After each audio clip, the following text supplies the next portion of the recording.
Good morning. Good morning. Sunday. It's a little hot, but it is the summer. Yeah. So yesterday, a bug just flew in my eye. I ain't playing today. So yesterday I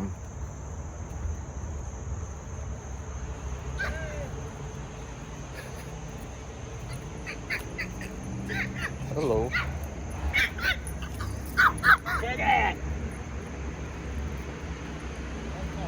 I'm not a big fan of little dogs that be barking like that. Cause a little dog, they're gonna get hurt. Step on them. Big dogs, I'm gonna get my run on. But little dogs, you gotta know your place, the food chain. But yeah. So yesterday I'm gonna jump around like House of Pain. Yesterday I got my child abuse form. It finally arrived at my house, and so for the paperwork, I did all the paperwork for my teaching job. Finished. That's getting my fingerprints.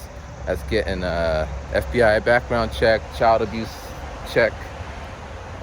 Doing 3 hours of mandated reporting check. All the other checks. Also, I did about, 24 hours of online training. You took a little bite. So today I got 2 more hours, and then I'll be like done. So I'm pretty proud of myself. Got the shit done. I know there's people out, from experience, there's people, if you gave them the same list, they still wouldn't have done anything. Procrastinating.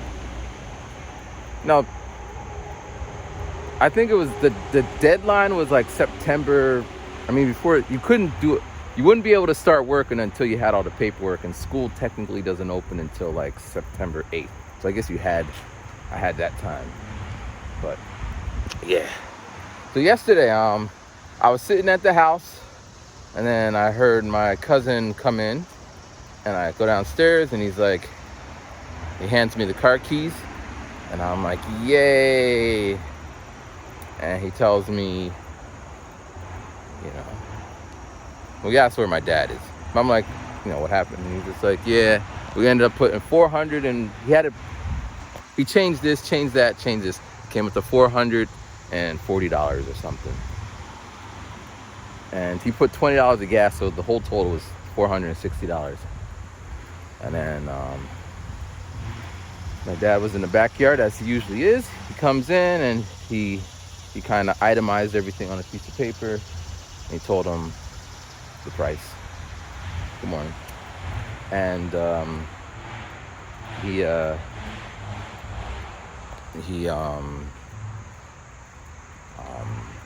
said okay, but he was happy. It was like a joyous occasion. Like, you'd think I was getting a new car versus fixing the broken car, but either way, I was happy, and I was super happy that no one was like accusing me of driving the car with no gas, because that did not happen. Now, if the light didn't come on and it was lower than it should have been, that's a different story. And now that this has happened, I'll never let it go under 50%. I'm gonna be super paranoid. But no one mentioned that now. Now I'm pretty sure I'm gonna hear it, like when I'm up in the room working on music and someone's in the backyard talking to my dad. It might come up. But so I was grateful for that. Anyway, so my cousin's name is Peter, and there's an expression, robbing Paul to pay Peter, borrowing from Paul to pay Peter. It's kind of like a Bible thing. My family's Bible thinging it. So my dad goes upstairs to get some money. So basically, my dad borrowed the money from his sister, Peter's mom. And when I get money from my first paycheck, I'm going to pay my dad So he made the joke, I gotta rob Paul to pay Peter.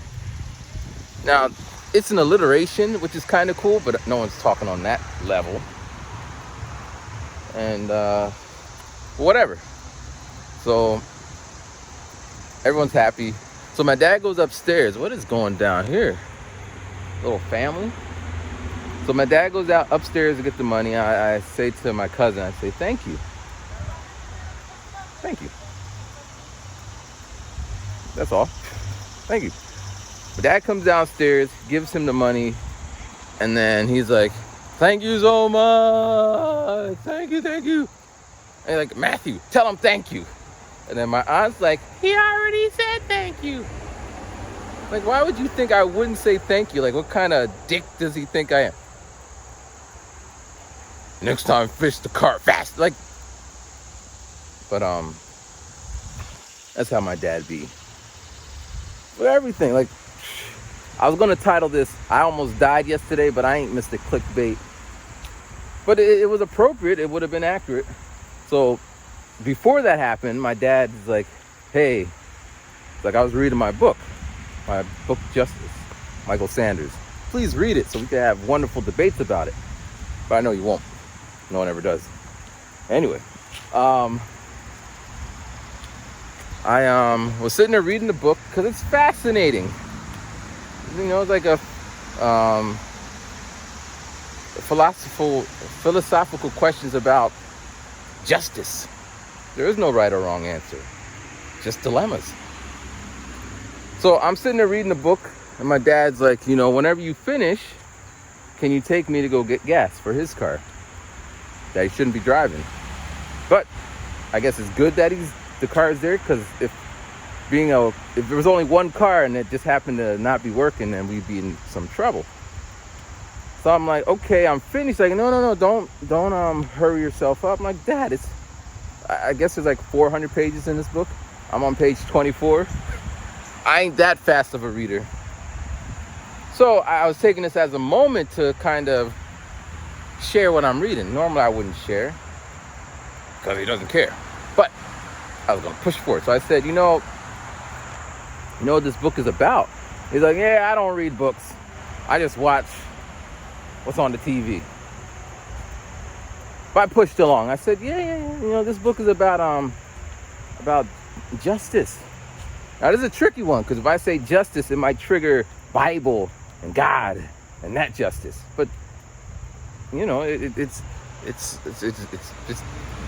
not that black and white. So I'm like, well, I tried to give him a scenario, and I was trying to pick a good one, but I just read what was on the page, which that was my mistake. So it was the scenario: you're on a train, and if you go to the left, there's one guy working on that part. The brakes are broken on the train, so you're just speeding down there. On this side, there's one guy working on the train, and then on the other side, there's a group. There's like 6 guys working on the train, and you got to decide who are you going to kill, because you know you're speeding along. You kill the one guy, or you kill all the guys, but there's nothing you can do. I mean, you could probably jump off the train and be like, whatever happens, happens, but a decision has to be made. Woo! Good morning. So you have to decide which way you're gonna go. And I was hoping we get into some kind of debate, because you know it comes down to, is losing one life better than losing many, if that's the decision to be made? Or is a life worth a life, and it's equal? This could have been an interesting conversation, but then it jumped to, because my dad used to work on the railroads back in the day, and I knew the minute I said railroad, he's going to go into, when I used to work on the railroad, and the whole point was lost. So I closed the book. I'm like, all right, let's go. Let's go. So I was thinking, I don't know why I thought this. I'm thinking he's driving, I'm just going to be riding.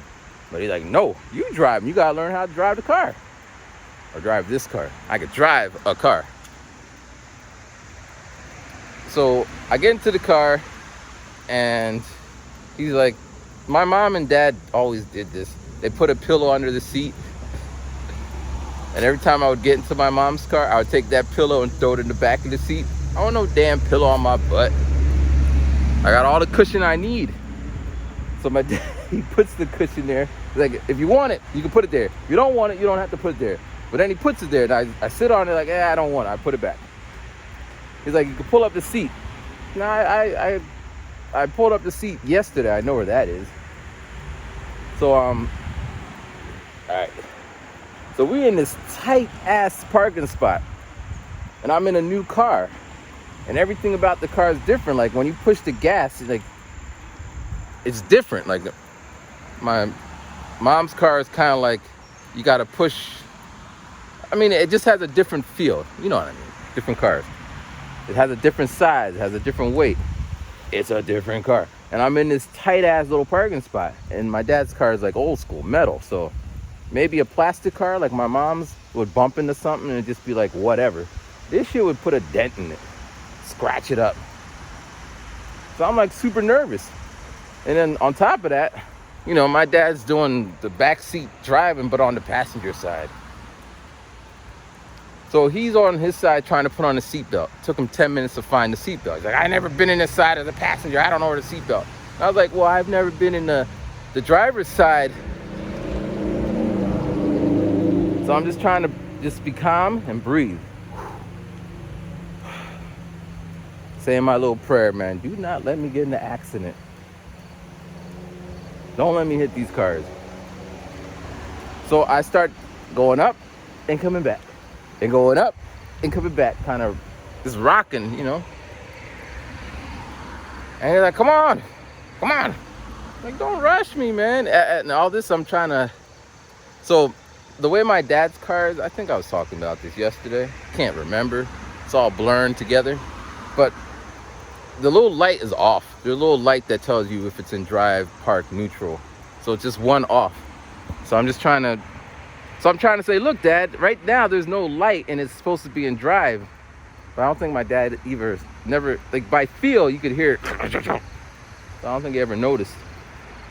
So we're rocking. And I'm trying to play the game. So I'm like, oh, Dad, is it safe for me to go out? And I can see. But, you know, he's always saying it, so I'm here. Give him his chance to, it's safe. But he's like, don't hit the car in front. Like, come on, we got to be on the same team here. So then I pull out, boom, shoom. We're going to the gas station. You know, I'm driving, and my dad has a specific way that he goes to the gas station. Like, don't go down the street, like I would never take those streets, but his car, his day. So we're, all right.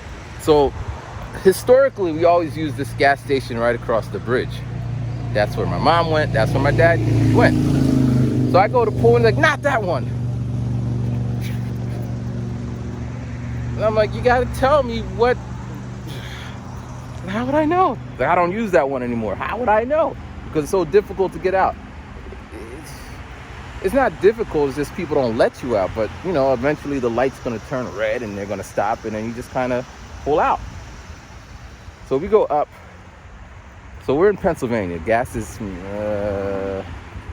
maybe gas is what, $4.50, and in New Jersey it's $3.89.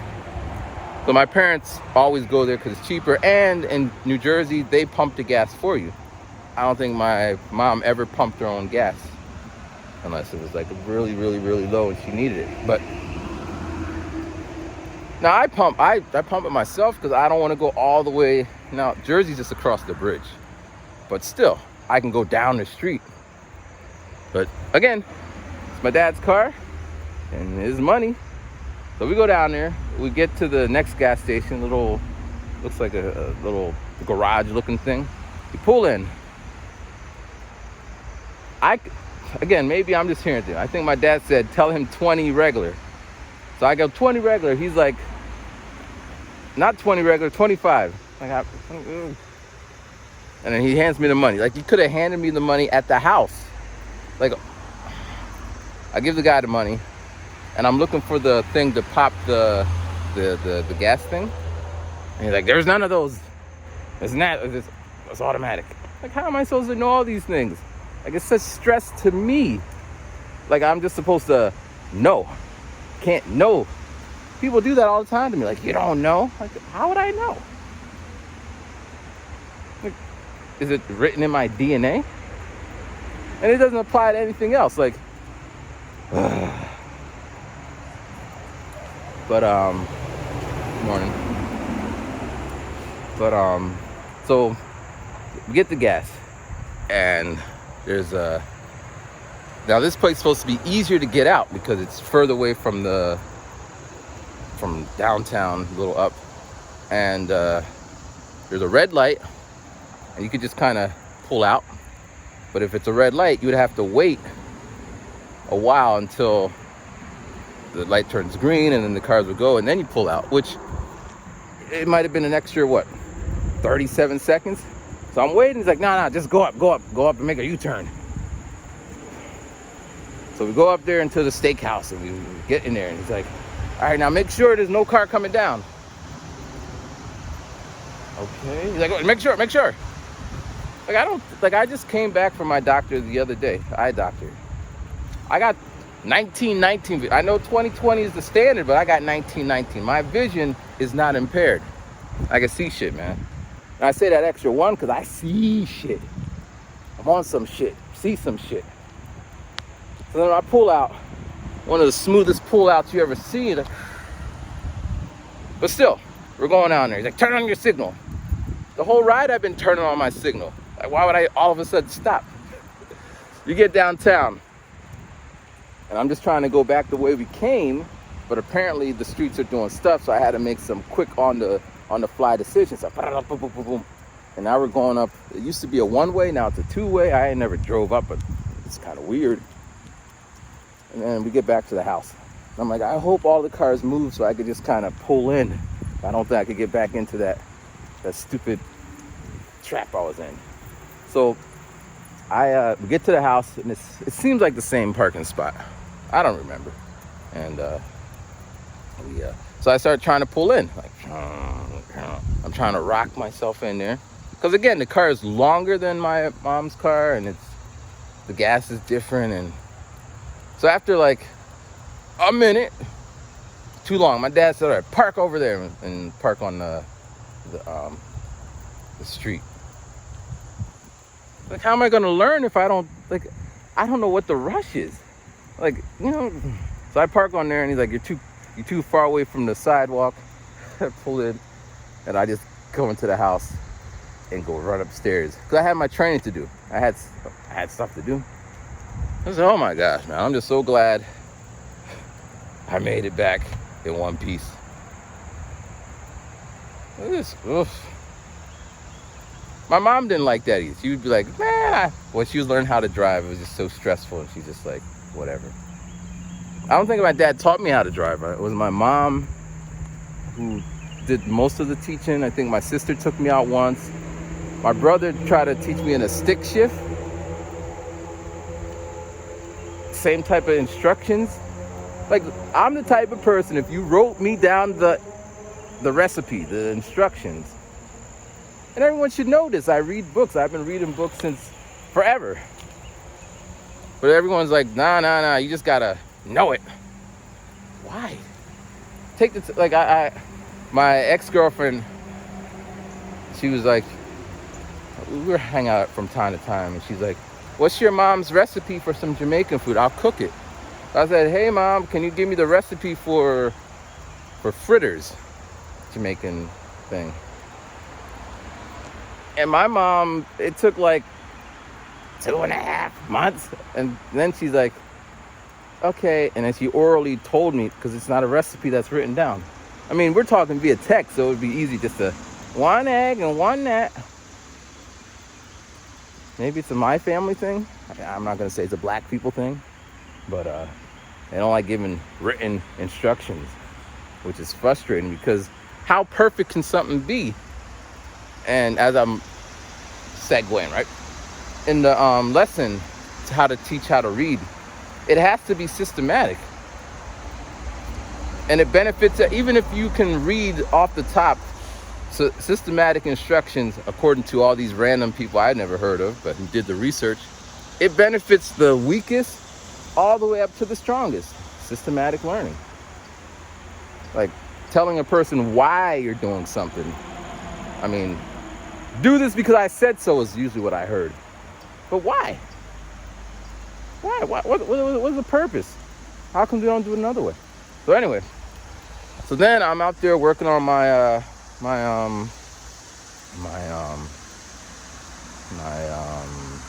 training. Falling asleep, man. It is boring, but interesting, but boring. And I hear my dad talking to someone in the backyard. And I'm like, who the hell is he talking to? So I look out the window. I don't see anybody in the backyard. So I come downstairs. I open the door. Because maybe he's saying, help, help, help. I need help. So I go out there to check. And I say, hey, Dad, who are you talking to? I thought you were... He's like, I thought you were talking to me.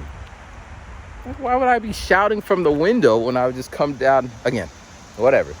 So then... He's like, yeah, I'm talking about... Oh, shit.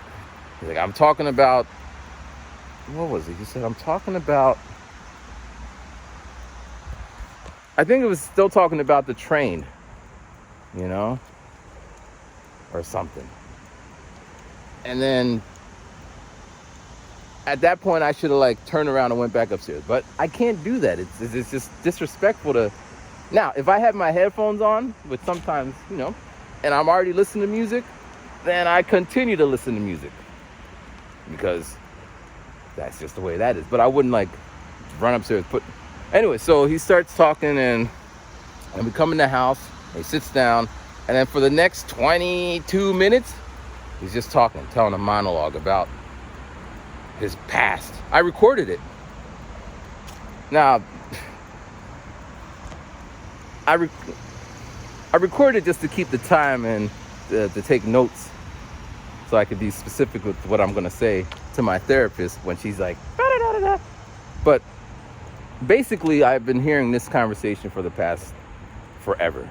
Although it changed since I've been home. It used to be, you know, his life was hard growing up as a kid. And now it kind of switched to his when he was 20s and more about his kind of before I met your mother. I guess before I met your mother story. But yeah, 22 minutes of just a kind of, it's not a question, it's not a dialogue, it's just telling a story. And I recorded it, and I don't think I'll ever say this, but I'll be like, play it back and like, listen, you don't gotta tell me the story because you told me this on Thursday, see? And I even transcribed it. I even cross-referenced it to the time period. I could do. I made a little book out of it. Remember, you're talking about, like, my dad will be talking about shillings, sixpence. Now I don't know what those are, so I've never seen them. But one time he's talking about, like, you don't know what those are, so I Googled it, and now I know what it looks like.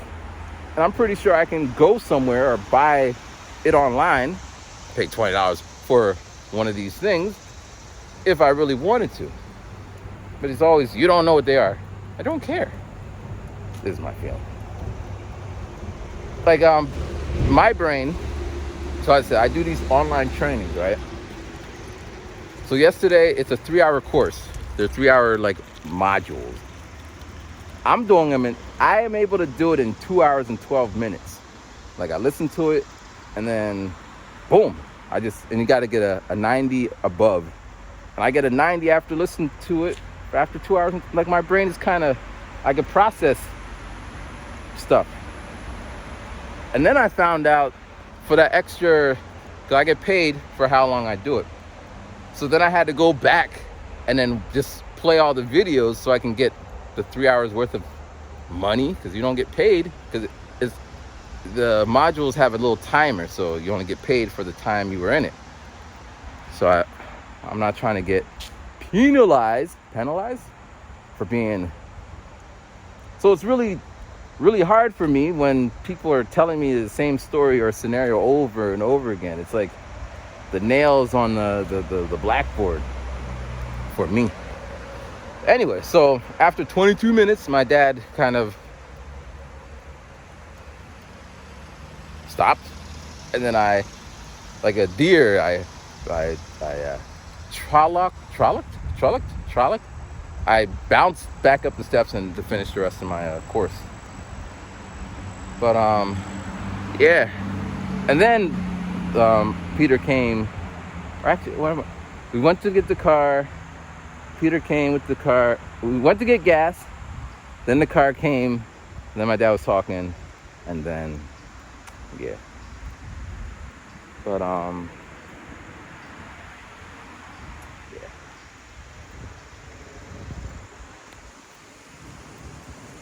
So then after that, a friend of mine called me from Japan, and we had a conversation, and it's always interesting, because being here, I haven't really talked to anyone. As you know, I've been talking to you guys. I'm literally talking to a camera, kind of, because I haven't really talked to anyone.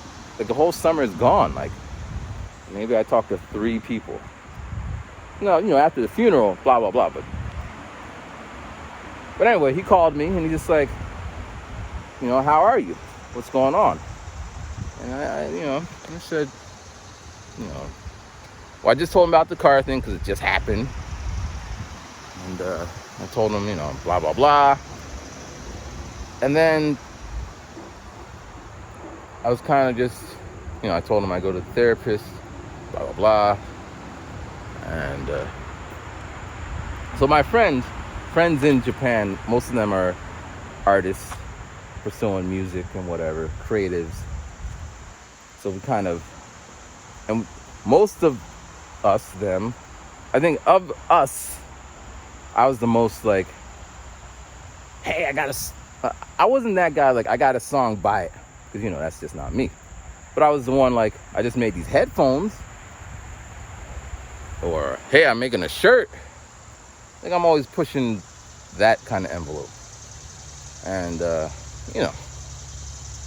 I was ahead of my time within whatever circle I'm in. Because basically, whatever circle I happen to be in, I see what everyone's doing, and I try to, do it efficiently or maximize it.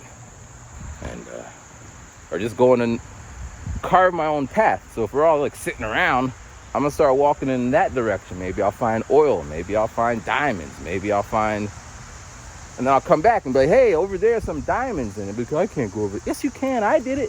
You can too. Like, that's been my MO for a long time. But he was just saying, that, paraphrasing, I'm cut from a different cloth. I guess, I don't, like, I know that I haven't encountered many of me's in my lifetime. Like, I've never been able to, like, the book I'm reading, I don't think I could walk around my town with the book and someone's going, oh, you read that book too? Shit, on page 377, you remember when they said that thing? Like, I don't think that conversation will ever happen. It could. And someone's like, why don't you start a book club? When I started my book clubs, no one came. And the people who came for reasons that were weird. They like, I didn't know we had to read the book. Like, it's a book club. Or when I went to another book club, like, people, I tried it, man. I went to another book club, and all the people were making fun of the books I was reading. It's a fucking book club. Aren't we allowed to read books? Apparently not. I went to another book club, and they were all like snobs, you know what I'm saying? And they was just like, yes, the author, but I don't know shit about the author. I'm reading a book. It's like, Stephen King or Hogwarts Woman. I don't know her name. And that's my point. I'm watching the movie Harry Potter. I don't give a shit about her politics, her name, what she does in her free time. I'm here for the whatever that is. Unless she's writing a book about herself, then yeah, that's relevant. But this literary book club, they were talking about, 1933, he did, had nothing to do with the book. In fact, there was a little blurb in the front of the book, which I skipped over because it had nothing to do with the story. I don't care about. So the whole meeting was talking like that. And then I was coming with my ideas, and it's like, it just was weird. So eventually I would just leave the group. I mean, I did find one friend who's just like, wow, when I heard you talk, you're so different. I mean, she had a PhD in see, I can't even say the word, man. But so yeah, I tried book clubs. I went to I mean, this is all Japan. Maybe it'll be different in America, but I don't think so. But I went to another group. I try different things. I try to meet different people. I try to go to different things, and I feel like I'm always getting the same result. And they say if you keep doing the same thing, it's insanity. But I think it's because it's under the guise of, yes, we are an open and wonderful group. But that's not the truth. We're open for the people who are open with us. And if you are not open, you are against us, and we will attack. Like killer bees. Yo, for all you Wu-Tang people out there, did you know that within killer bees and bees, there's actually a Wu-Tang inside the lexicon of bee stuff? Like I know, and it kind of makes sense. I was thinking it came from, like Chinese Kung Fu movie, Wu-Tang. But it actually came from the bees, like killer bees. Like all those words, key phrases, is the opposite. Just throwing it out there. You know, I learned that. Now I'd be in like some bee group trying to draw and that's what happens. I'd be like, yeah. Did you know that Killer Bees? There's a rap group. They're called Wu-Tang, and there's Method Man, and they made a song Triumph, and they're running around with and they're like, but that's not anything about the book. And they start looking at me like I'm stupid, like that. Look, I don't know what you're talking about. And this is my curse, because I find myself doing this with that dog. Don't got a leash, big ass dog. What the? You see this face I'll make? This dog with no leash, and they're all laffity-gaffing about. I want to live. I might have to jump in the water. They're not even paying attention to that dog.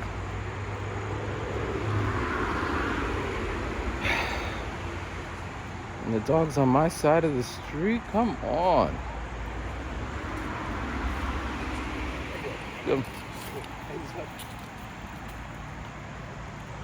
See how big that dog is? I don't be playing, man. But you see what happened? Like, this is real-time shit. I don't like dogs. I don't like dogs off a leash. I don't like big dogs, especially dogs that I can't step on. But, you know, I keep moving forward cautiously. I mean, if I survive, I'd make some money, right? But they're there. They might throw me in the water. Yeah. But anyway. Well, yeah. So, that's just what that is. So yesterday around 10 o'clock, I wanted ice cream. Well, I had to put gas in the car because it got to be above 50. And my dad gave me money to put gas in the car because I ain't got no money, right? So I go to put gas in there, and I'm thinking there'll be some ice cream in the gas station. But there was shit in there. So then I'm like, whatever. And then I go to CVS thinking there'll be some ice cream in their little freezer, but it's like a box. I don't want a box of ice cream because I'll eat the box of ice cream. I just want one little ice cream. So then I'm like, all right, I'll go to Rita's ice cream. Rita's is the closest thing to like what the ice cream trucks used to shaved ice.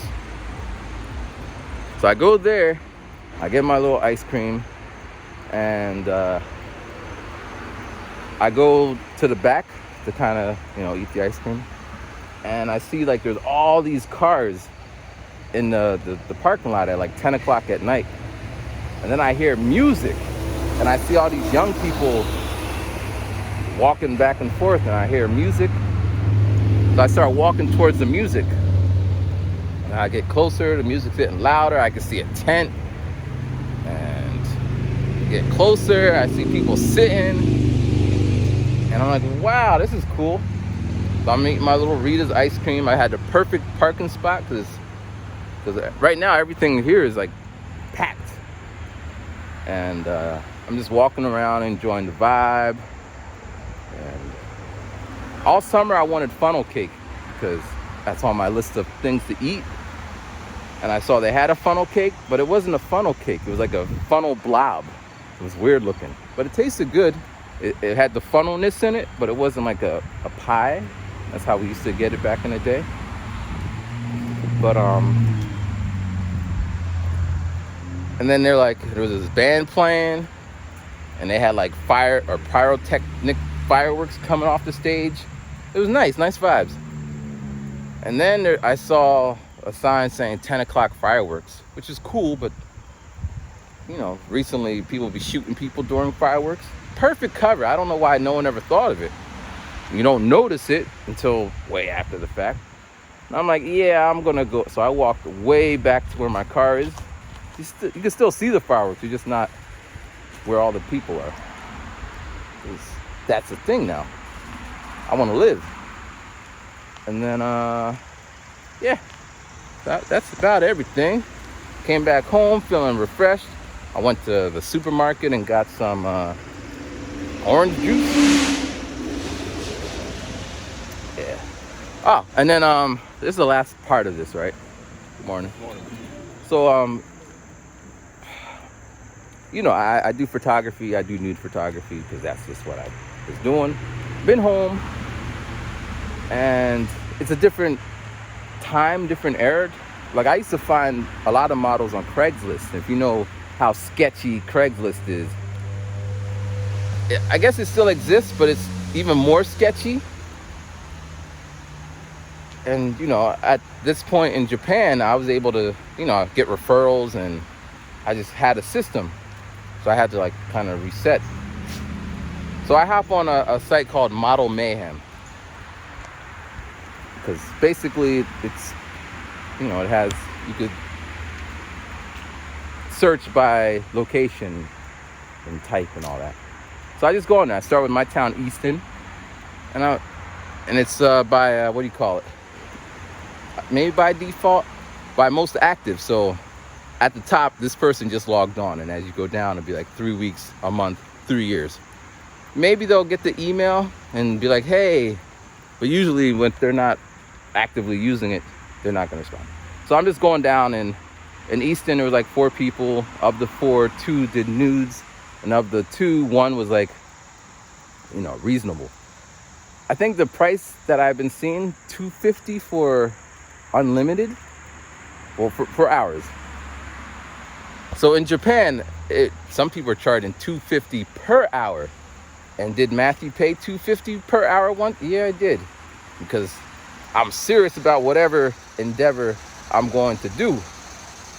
But it seems at least in my preliminary thing, $250 flat for like 4 hours or whatever, which is cool. I don't got $250, and I don't think at any point I should be paying $250 to shoot. I want to get paid, man. But the other one, she was like, I just started, and I just want to try on some TFP, trade for pics. So, and then I'm trying to see the ones, because you got to pay to be on this site. You could be on it, but to email people, you got to pay them. So I'm seeing who got Instagrams or whatever accounts or email addresses, and I just added her to my, I added her on my Instagram, my photography one. And then I went to the next city, Bethlehem, and then I went to Allentown, the biggest of our cities, where the little airport is. And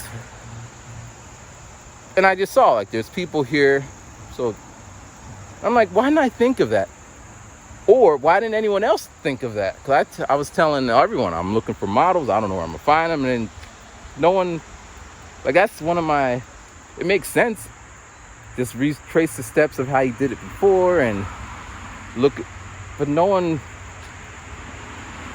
And it brings me to an interesting point.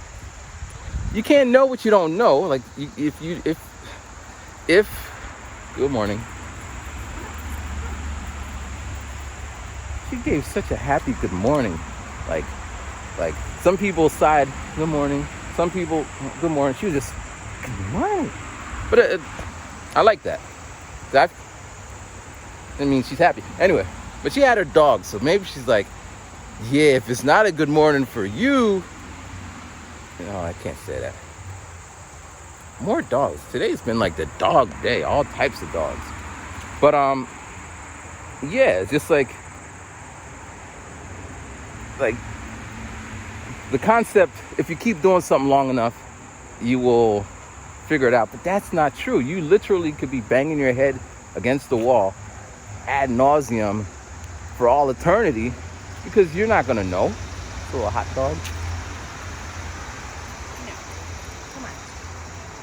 And that's basically my approach, kind of in the dark, walking in a room looking for the exit, banging my head, bop, bop, bop, bop, bop, bop.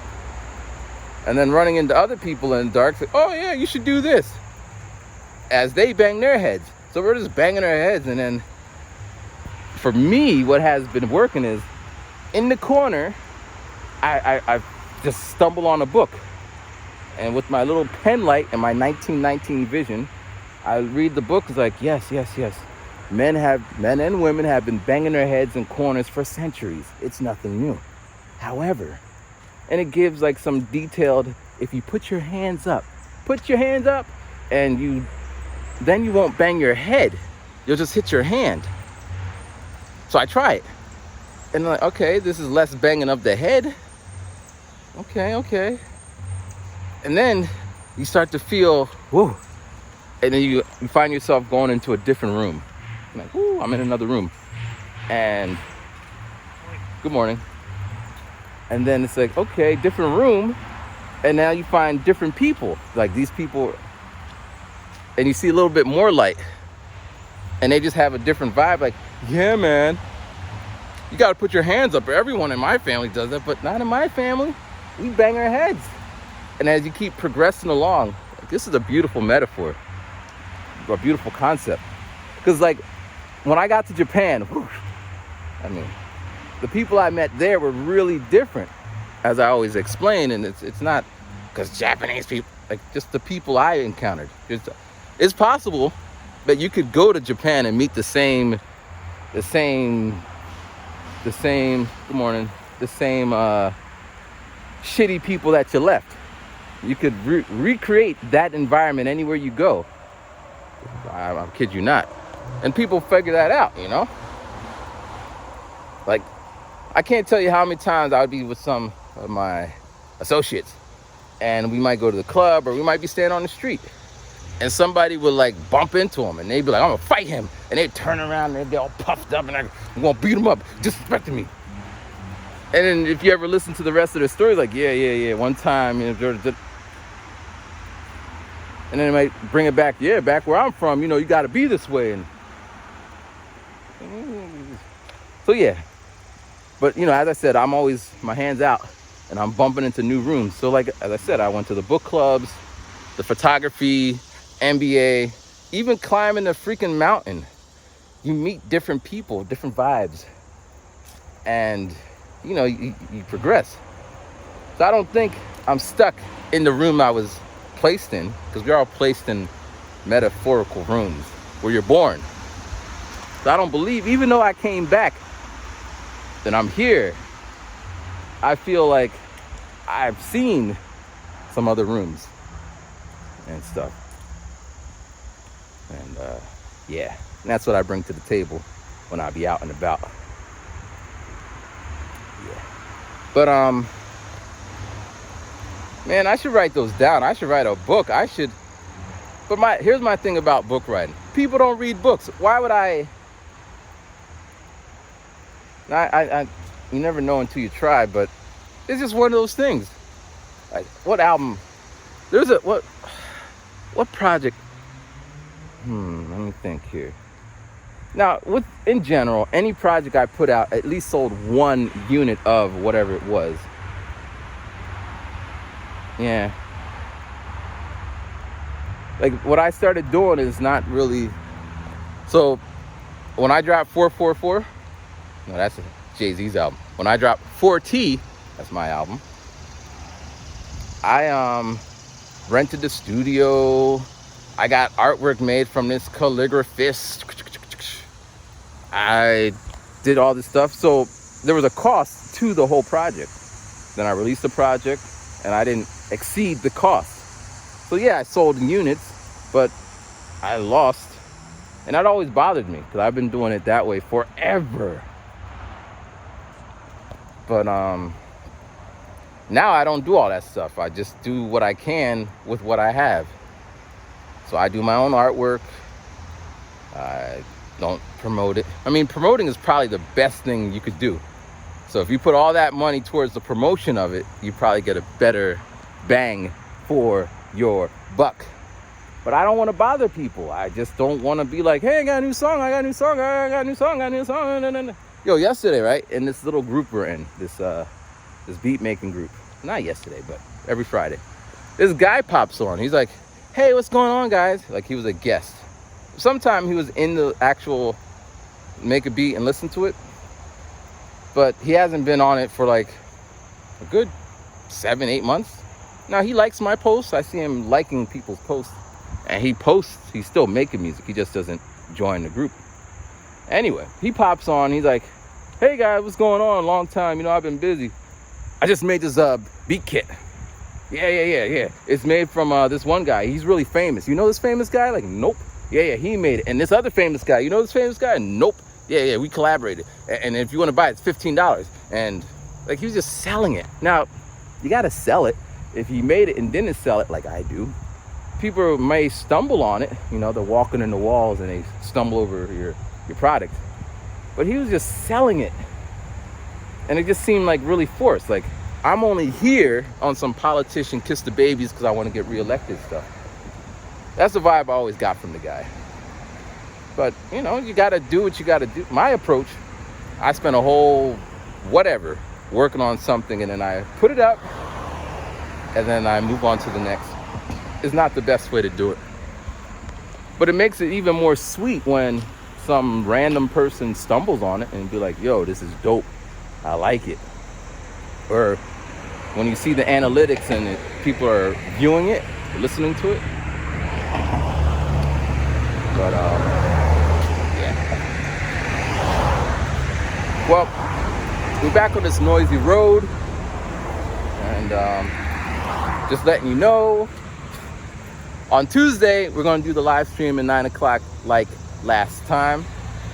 And looking forward to chatting it up with you guys and gals. And, don't think my dad will be popping in. Maybe it'll be another guest. You never know. Maybe Method Man will stop by. You know Method Man? No. But maybe one day I'm like running on the trail and I hear M-O-T-H. M-O-T? Well, it's his day. He'll say how he wants. I turn around, it's Method, and he's out there like deadlifting cows or something. I tell him about what's going on, and he's just like, yeah, I'll be on your shit. All right, peace.